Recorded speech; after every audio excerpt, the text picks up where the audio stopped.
نحمده ونصلي على رسول الكريم أما بعد فأعوذ بالله السميع العليم من الشيطان الرجيم من حمده ونفخه ونفسه اللهم صل على محمد وعلى آل محمد.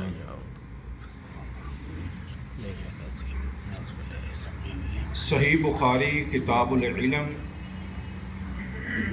امام بخاری رحمہ اللہ الباری باب باندھتے ہیں، باب حل یجعل للنساء یوم علی احد فی العلم، اس بیان میں کہ کیا عورتوں کو تعلیم کے لیے کوئی خاص دن مقرر کیا جا سکتا ہے؟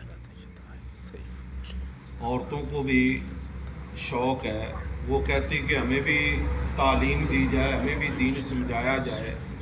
تو کیا ایسا کرنا صحیح ہے؟ حدیث بیان کرتے ہیں حضرت ابو سعید خدری رضی اللہ تعالی عنہ کہ عورتوں نے رسول اللہ علیہ وسلم سے کہا کہ آپ صلی اللہ علیہ وسلم سے فائدہ اٹھانے میں مرد ہم سے آگے بڑھ گئے ہیں۔ مرد جو ہیں ہر طرح کا مسئلہ سنتے ہیں، سب کچھ وہ اللہ کے نبی صلی اللہ علیہ وسلم سے نالج زیادہ حاصل کر رہے ہیں، اس لیے آپ اپنی طرف سے ہمارے واعظ کے لیے بھی کوئی ایک دن مخصوص کر دیں، خاص فرما دیں۔ تو آپ صلی اللہ علیہ وسلم نے ان سے ایک دن کا وعدہ فرما دیا کہ آئندہ سے میں آپ کو بھی ایک دن پورا دوں گا، اس میں آپ کو وعظ و نصیحت کیا کروں گا۔ اس دن عورتوں سے آپ نے ملاقات کی اور انہیں وعظ فرمایا، مناسب احکامات سنائے جو شریعت کے ضروری تھے، جو کچھ آپ نے ان سے فرمایا تھا ان میں یہ بات بھی تھی کہ جو کوئی عورت تم میں سے اپنے 3 بچے آگے بھیج دے گی تو وہ اس کے لیے دوزخ سے پناہ بن جائیں گے۔ اس پر ایک عورت نے کہا اگر 2 بچے بھیج دیے جائیں، فوت ہو جائیں؟ آپ نے فرمایا ہاں، اور 2 بھی کا یہی حکم ہے۔ دوسری حدیث وہ بھی حضرت ابو سعید خدری رضی اللہ تعالیٰ بیان کرتے ہیں، رسول اللہ صلی اللہ علیہ وسلم نے فرمایا، اور حضرت ابو ہریرہ رضی اللہ تعالیٰ عنہ بھی حدیث کے راوی ہیں، بیان فرماتے ہیں کہ رسول اللہ صلی اللہ علیہ وسلم نے فرمایا ایسے 3 بچے جو ابھی بلوغت کو نہ پہنچے، چھوٹے بچے، چاہے ماں کے رحم میں بچہ فوت ہو جائے، چاہے وہ فوت ہوا پیدا ہو، چاہے باہر آ کے 1 دن کا، کتنا بھی بلوغت سے پہلے جو بچہ بھی کسی والدین کا فوت ہوتا ہے اس کا بدلہ کیا ہے کہ اللہ اسے جہنم سے وہ بچے اس کو آہٹ بن جائیں گے، پناہ بن جائیں گے، لیکن شرط یہ ہے کہ وہ صبر کرے، اس پہ صبر کرنا بہت ضروری ہے۔ اور ایک حدیث میں یہ بھی آتا ہے مسند احمد کی کہ آپ صلی اللہ علیہ وسلم نے فرمایا جس کا 1 بچہ بھی فوت ہو جائے، اور پھر وہ اس پہ صبر کرے کہ الحمدللہ اللہ نے مجھے دیا تھا، اللہ کی امانت تھی، اس نے لے لیا، میں اس پہ اللہ کا شکر ادا کرتا ہوں، الحمدللہ، صبر کرے، شکر کرے اللہ کا، تو اس پر بھی اللہ کے نبی صلی اللہ علیہ وسلم فرماتے ہیں اللہ اسے جہنم کی آگ سے بچا لے گا، وہ بچہ اس کے لیے پناہ بن جائے گا۔ تو یہ ہے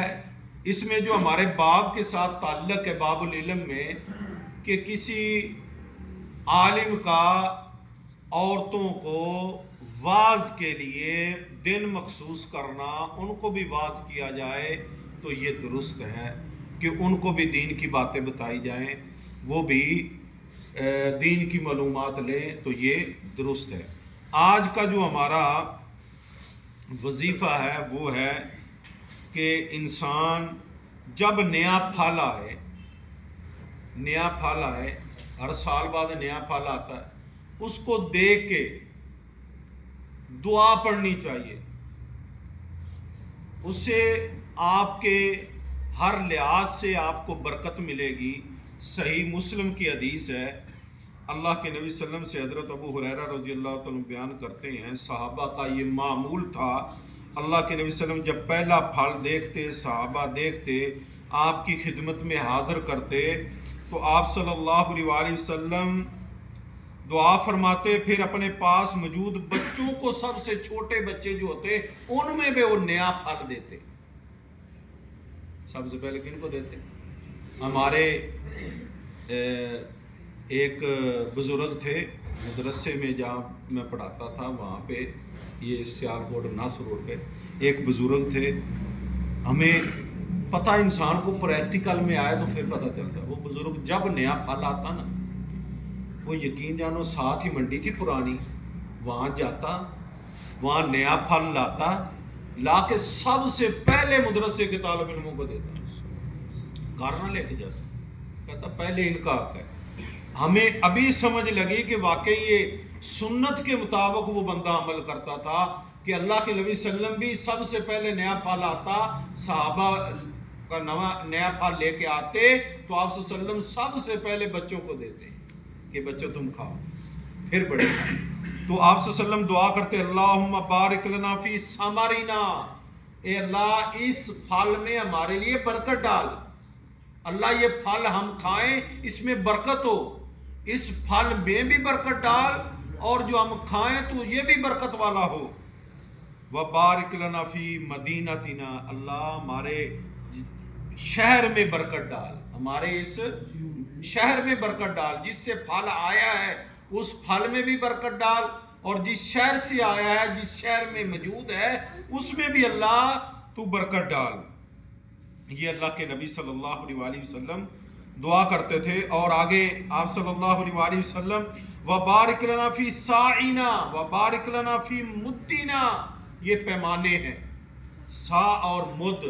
یہ ایک تولنے کے، ماپنے کے پیمانے ہیں۔ اللہ کے نبی صلی اللہ علیہ وسلم اس میں بھی دعا کرتے، اللہ ہمارے سا میں بھی اور مد میں بھی برکت ڈال، یعنی ہمارے یہاں سے معلوم ہوا کہ اللہ کے نبی صلی اللہ علیہ وسلم مد میں یعنی غلہ ہے، اناج ہے، کھجوریں ہیں، پھل ہیں، سب کے لیے دعا کرتے۔ کتنی پیاری دعا ہے۔ جب ہم بھی پھل کو دیکھیں، نئے پھل کو، تو ہم بھی کوشش کریں کہ ایسے اپنے لفظوں میں ہی دعا کریں، یا اللہ ہمارے اس پھل میں برکت ڈال، اللہ ہمارے شہر میں برکت ڈال، اللہ ہمارے ملک میں برکت ڈال، اللہ ہمیں اور دے اور ہمیں رزق حلال، اپنے لفظوں میں بھی کہہ سکتے ہیں۔ تو اللہ تعالیٰ سے دعا ہے کہ اللہ ہمیں سنت پر عمل کرنے کی توفیق عطا فرمائے۔